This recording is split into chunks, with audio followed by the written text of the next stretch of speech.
Olá, meu nome é Valtenir Costa, eu sou advogado militante há 12 anos, sou conselheiro e relator de turma de ética e disciplina da subseção a qual faço parte na OAB. E hoje nós vamos abordar o tema de como cobrar honorários. Sem sombra de dúvida, esse é um tema bastante complexo, não só para advogados iniciantes, mas também para advogados experientes.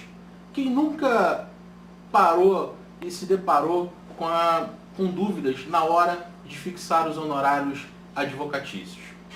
E isto se dá em razão de uma série de variáveis, e variáveis que devem e deveriam, ou pelo menos deveriam ser levadas em consideração na hora que você estiver com o seu cliente, no seu escritório, contratando ali os honorários advocatícios.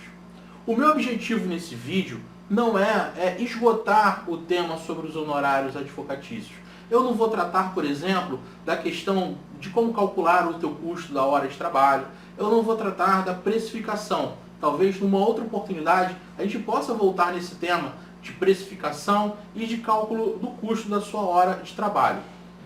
Hoje eu me proponho a passar algumas dicas que eu tenho certeza que serão essenciais e que certamente lhe deixarão muito mais confortáveis na hora de você fechar o seu próximo contrato de honorários.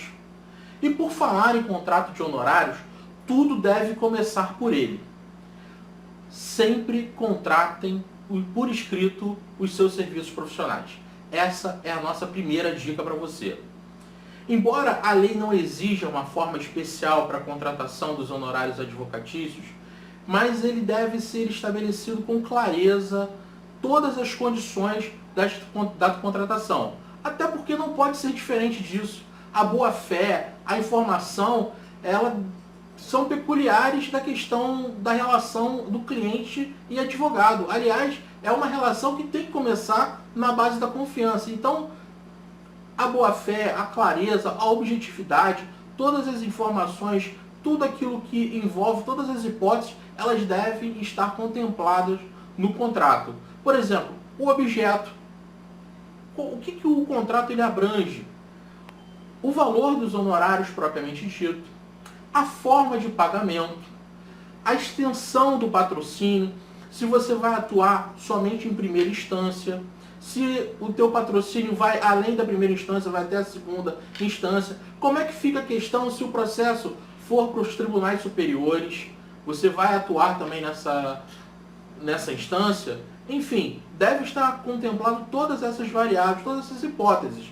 A extensão do patrocínio. Muito importante para que você saiba que o contrato de honorários ele é um título executivo extrajudicial, mesmo sem assinatura de testemunhas. Isso mesmo, a regra do artigo 784, inciso 4 do novo CPC, ela não se aplica ao contrato de honorários advocatícios. Isso porque é um contrato previsto numa lei especial, o Estatuto da OAB.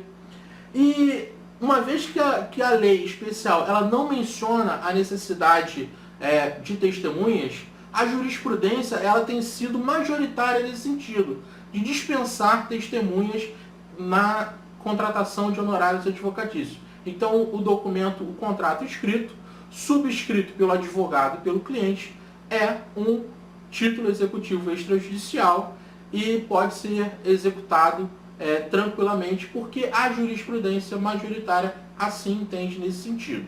Claro que você pode correr o risco de ajuizar uma ação de execução extrajudicial e o juiz entender diferente, porque não é pacífico o entendimento, é majoritário.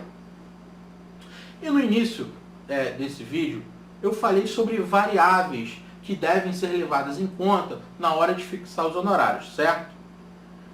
A segunda dica é justamente isso. Leve em consideração essas variáveis. E quais são essas variáveis? Vamos lá.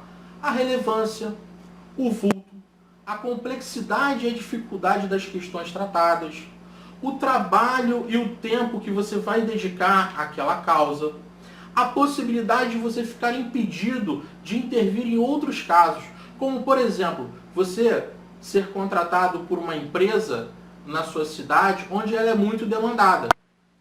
Se você assumir o patrocínio desta empresa, seja por partido, ou seja, contratação avulsa por caso, você tem que levar em consideração que você não vai, durante um bom período, após você deixar de advogar para essa empresa, você não vai poder advogar contra ela, ok? O valor da causa, a condição econômica do seu cliente, o caráter da intervenção, se ele é um cliente eventual, se é um cliente frequente ou constante, o lugar em que você vai prestar o serviço, se é na mesma comarca onde você milita, se é numa comarca vizinha, numa comarca mais distante, e o que normalmente se cobra na sua região por serviços semelhantes, de causas de natureza semelhante. Essas variáveis são muito importantes na hora de você fixar o valor dos honorários advocatícios. A terceira dica, ela é bem objetiva. Consulte sempre a tabela da OAB do seu estado. Ela vai te fornecer um parâmetro mínimo de valor a ser fixado na hora da contratação. Lembre-se que fixar um valor menor do que o mínimo previsto na tabela da OAB é caracterização de aviltamento de honorários. Não se deixe aviltar, não aceite propostas de contratação com honorários aviltantes e nem contrate com o seu cliente, nem proponha valores aviltantes. Valorize a sua advocacia. A dignidade da nossa profissão começa quando o próprio advogado começa a se valorizar na cobrança dos honorários.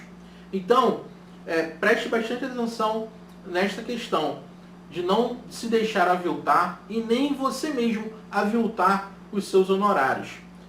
E quando a prestação de serviço ela possibilitar a adoção da cláusula cota litis, você nunca vai poder receber mais do que seu cliente.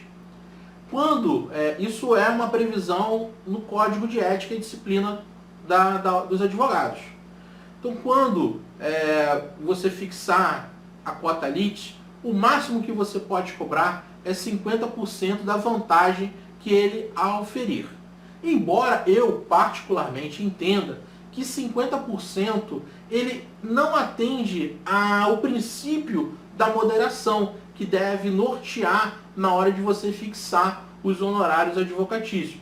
Esse princípio da moderação ele está previsto no artigo 49 também do Código de Ética. O advogado ele deve evitar receber bens como pagamento dos seus honorários, salvo a hipótese que o cliente não tiver outra forma de efetuar o pagamento. Aí, esta condição tem que estar por escrito, expressa, não pode ser uma condição tácita. Tem que haver uma previsão escrita sobre esta forma de pagamento de honorários. E independente da forma que você contratar os honorários, se por um valor fixo ou por uma cota litis, lembre-se que o valor deve cobrir todos os custos, do começo ao fim. Não fuja da realidade. Observe sempre o mínimo estabelecido na tabela da OAB, mas também não cobre aquilo além da possibilidade que o seu cliente possa pagar. Bom, eu espero com essas dicas que eu considero essenciais contribuir de alguma forma para que você se sinta mais confortável da próxima vez em que você for contratar os seus honorários advocatícios. Um grande abraço a todos e até o próximo vídeo.